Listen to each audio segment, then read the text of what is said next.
So today we're installing motion control units on this Freightliner ZF chassis.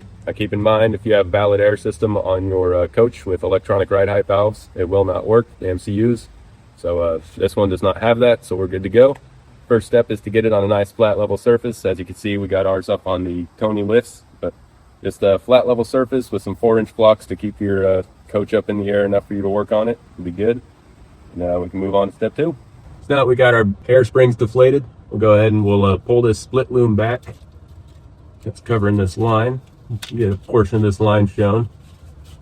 All right, so now that I've got this air line exposed here, I'm going to go and wipe it down with a rag with some brake clean on it.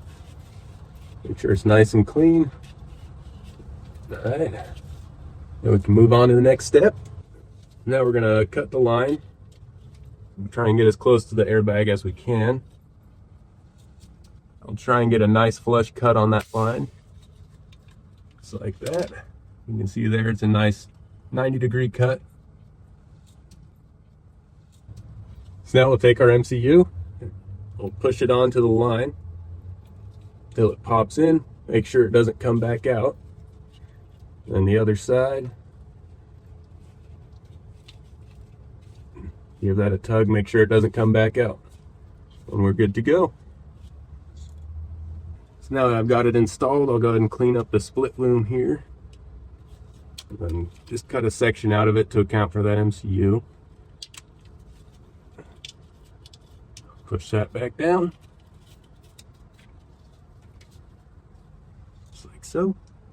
Alright, so next we're going to check for leaks. So the way we do that is with a bottle of soapy water. And you want to air up your airbags. And go ahead and spray down the fittings on the MCU.